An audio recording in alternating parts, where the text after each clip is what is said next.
Hello and welcome back to Arsenal Analysed. In this video, I'll be looking to break down what was a crazy game of football between Chelsea and Arsenal at Stamford Bridge. Not a beautiful game by any means. Plenty of decisions, loads to break down, and we've got it all covered in this video. So if you do go on to enjoy, please do go ahead and smash that like button. Subscribe if you're new around here. But let's waste no more time at all and just jump straight into things, shall we? This is how both teams lined up. Arguably on paper, they both looked like a 4-3-3, but we all know that in and out of possession, things look very, very different. Arsenal opting for their usual 3-2-5 formation. Chelsea quite happy to sit in that compact, difficult to break down 4-4-2. And it was something that Arsenal really did struggle with in that first half. You could even say that it was one of the worst 45 minutes we've seen from Arsenal this season. But we dug deep and managed to scrape that result nevertheless. But why did Arsenal struggle? Let's have a little look. So Arsenal, as mentioned, set up with their usual three at the back, Zinchenko and Jorginho at the base of midfield providing support. But where Arsenal struggled was Palmer and Gallagher. They split the centre-backs. So if Saliba went to Gabriel or White, there was always that pressure from the two Chelsea players. And what would additionally happen is the likes of Mudryk would push up to maybe put pressure on White, for example. Fernandes in here. If the ball was going into Jorginho, which means Mudryk would drop back and cover Odegaard. And likewise on this side, Sterling would push up on Gabriel and Caicedo would come into here if the ball went into these players. So Arsenal really did struggle with that press. And even when Arsenal managed to beat that press and get beyond those lines, break those lines, something that Zinchenko is very, very good at doing, the amount of space between the lines was very, very difficult. We saw teams typically all season, last season, doubling up on our wingers, making it very difficult to break them down out wide. Saka didn't quite look himself, in my opinion. Martinelli maybe a yard off the pace as well. But this is effectively how the game panned out for most of the 90 minutes. And this is also reflected if we head over to SofaScore. We look at the average positions of both teams, starting with Chelsea. We can see those four defenders there in that sort of wide fullback areas. And then we've got the four midfielders there, number 25, 23, 8, and number 10, playing in that sort of 4-4-2 shape. And as mentioned, you've got Cole Palmer there and also Raheem Sterling pushing on, creating that pressure. I was quite surprised that Sterling was actually in this particular position. I thought he was more wide. Watching the game itself, I saw Gallagher actually pushing on alongside Palmer far more often in that first half in comparison to Sterling. Sterling did get himself into some very, very good positions. But as you can see here, Chelsea very much in that sort of 4-4-2 shape for most of the game. And Arsenal, as I mentioned, we see it last season. We've seen it again this season. Very much that sort of 3-2-5 formation. We've got Gabriel pulling out to the left-hand side. One thing that we did actually miss in this game, something that we were used to seeing last season, is you look at Declan Rice's positions here, his heat map, whilst he's operating in that half space, which is where we often saw Granit Xhaka last season playing alongside the likes of Zinchenko, for example. We did often see him pull out to this left-hand side, sort of similar to the sort of position that we see Ben White, and that's Declan Rice, that is.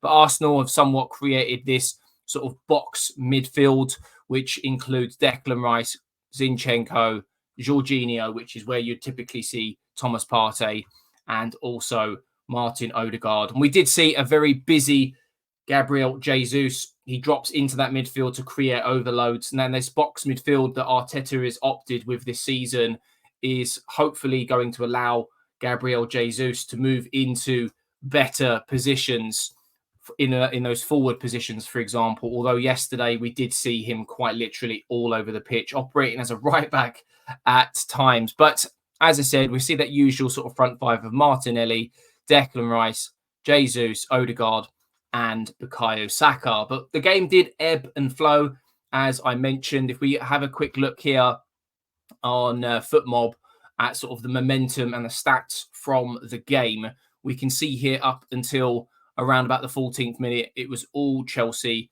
and their hard work did eventually pay off with that Cole Palmer goal, the penalty, which is a very, very dubious decision. It's created a lot of debate online, and even pundits during the game. I saw tweets from the likes of John Terry, Gary Lineker, even Jamie Redknapp. So players not even formerly of Arsenal saying that it was an absolutely ludicrous decision.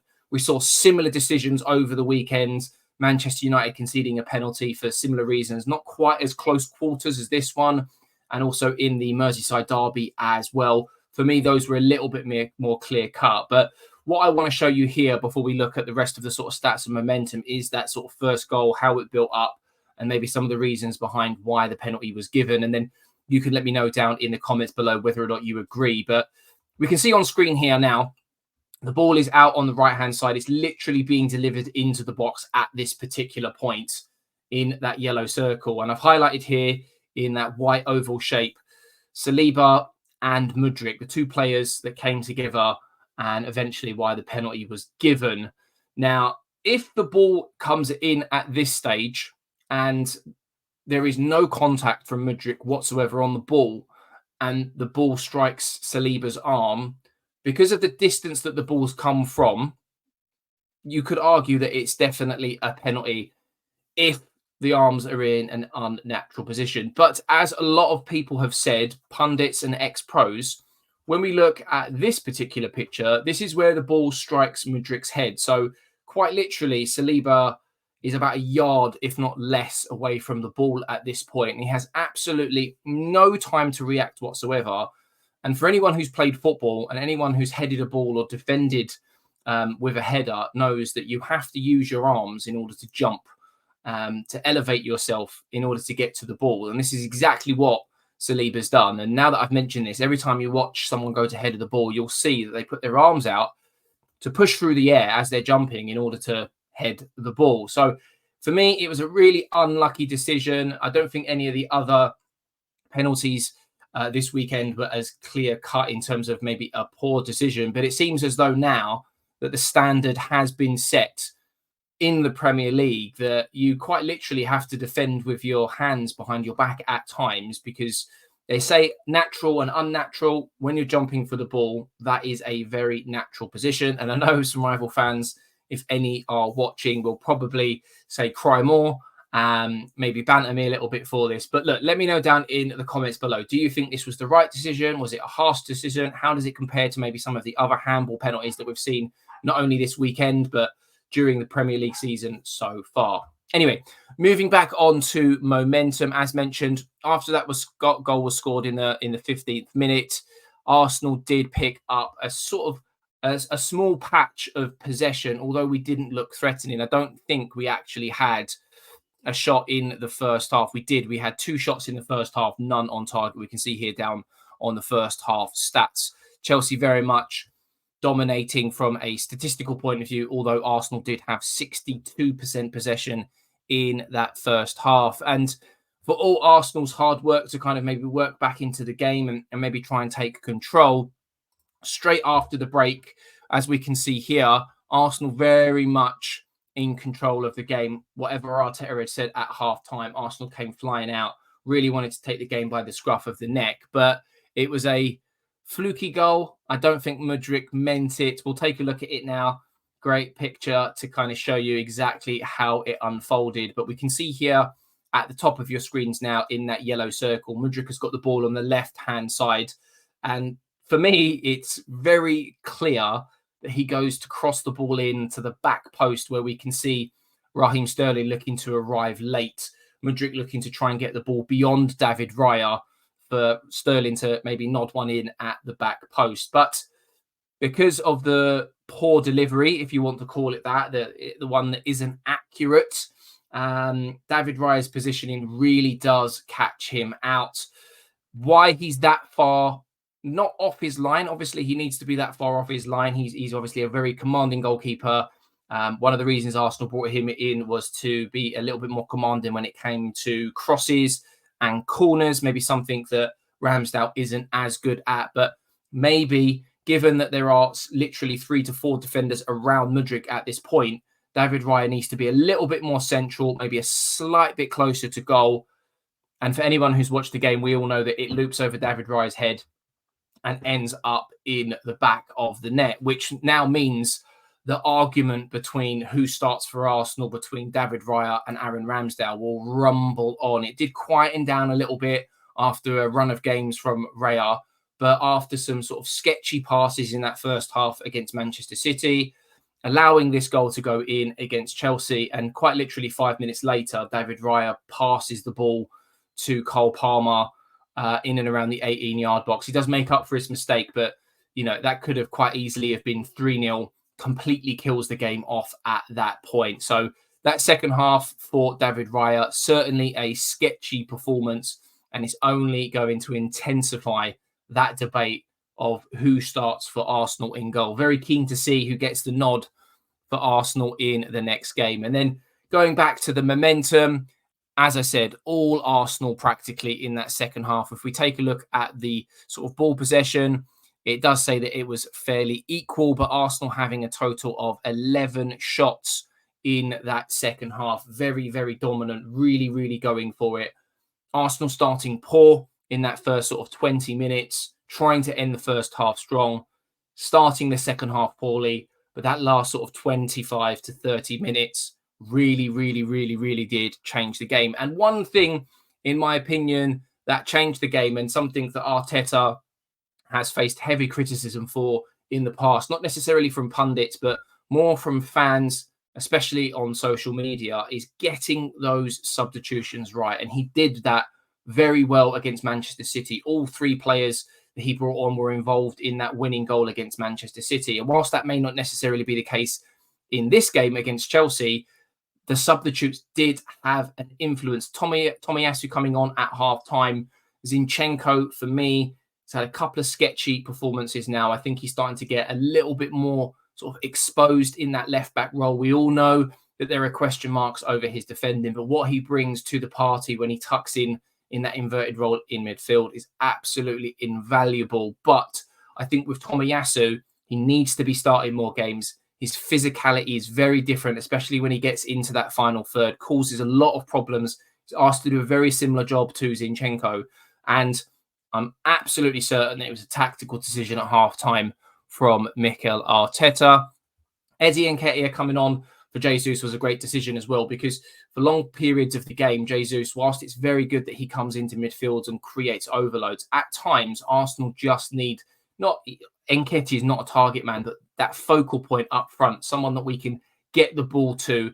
And he done that. He made it difficult for defenders. He made sure that the centre-backs always had someone to look at and mark, keeping an eye over the shoulder. Very unlucky to not bag himself a goal in that second half. He was an absolute nuisance when coming on. Emile Smith-Rowe very much offers something different in that midfield as well. I loved him when he came on in that kind of 8 role, if you will. Not necessarily the same sort of player as Martin Odegaard. Odegaard will do all of those really nice sort of intricate turns and those passes that no one else sees. But the way that Emile Smith-Rowe carries that ball from midfield in comparison to a Declan Rice or a Havertz is we don't really have anyone else in the team that does that. Look very calm and composed on the ball, great dribbling. And again, maybe not necessarily massively affected the game, but he done very, very well. Kai Havertz looked really good as a target man, again, being a nuisance when he came on. A lot of long balls, a lot of second balls from Kai Havertz. Really, really good stuff. And obviously, Leandro Trossard scoring the all-important equaliser late on in the game. Really effective substitution, giving Arteta a headache for that next game as well on the left-hand side. As mentioned, it looks like Martinelli has kind of maybe lost a yard of pace after that injury. I don't think it's going to be a long-term problem. I just think that he's not maybe fully match fit yet, and we'll obviously see much, much more from Martinelli moving forwards as well. So that's pretty much my thoughts on this particular game. Who did I think had sort of good performances, players to speak about maybe? We can see here on screen now both teams. I do think that Declan Rice obviously had a really good game. You can see his heat map here. played the full 90 minutes with a goal. 63 touches, very much involved in the game, 88% passing accuracy, completed 5 long balls, completing 5 out of 11 duels. Just absolutely fantastic from Declan Rice. I've even seen some people say not to sort of disrespect Odegaard because he's a great captain, but you can certainly see why Declan Rice is being labelled as this sort of future captain of Arsenal. Very, very good. I think Bukayo Saka had a really, really good game. I don't think he was at his best. I don't think he's fully fit to either. Got himself an assist late on for the Leandro Trossard goal, completed 3 dribbles, constantly asking that question of Cucurella, and 69% passing accuracy. I did think that would be slightly higher, but look at the duels that he was involved in. 19 duels and 11-1, just constantly going at the Chelsea defence. And look, when we look at the defenders, there's a lot to be desired. It wasn't the sort of best game for Arsenal. Conditions didn't make it easy, and not that I'm making that excuse, but it certainly didn't make it easy. William Saliba and Gabriel didn't look their usual selves, in my opinion. And I think Saliba, having unfortunately given away that penny early doors, may have affected him mentally. But if I had to sum the game up, there's one person that I follow on social media that I think sums this game up perfectly, in my opinion. And that is Tom from TDT. You can see the points that he makes here on screen. Now, terrible performance. Makes a really, really good point that there was just one training session that Arsenal had between coming back from the international break and this game. And it's a huge game. I know Chelsea haven't been in great form this season, coming off the back of 3 wins, but they haven't been great. One training session is obviously going to affect things. As we've already talked about, Saliba shouldn't have been penalised for the penalty. Arguably in the first half, there was a tackle from Cole Palmer. It was reviewed by VAR. There have been games this season where decisions have gone the other way for those types of tackles. We've already touched on Raya as well. It's going to be brilliant to see what sort of debates are brought to the forefront in the next few weeks. Obviously, a fluky goal. He's world class. You can't argue. You can certainly see why Arsenal have paid the money that we've paid for him.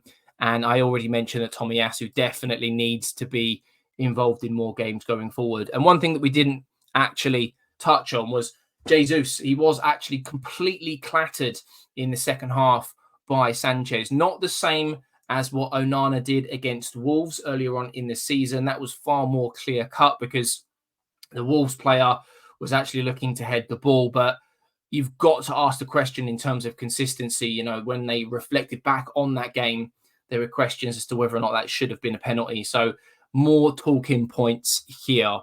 That is going to about wrap things up for tactical takeaways today. Arsenal remain unbeaten, joint top of the league on 21 points with Manchester City. And the next few games are going to be absolutely vital. So let me know down in the comments below, who was your Arsenal man of the match? What did you think of the performance? And was this 1 point gained or 2 points dropped? I'm JC. That's going to be it for now. I hope you have enjoyed. Smash that like button. Subscribe if you're new around here. But for now, take care and stay safe.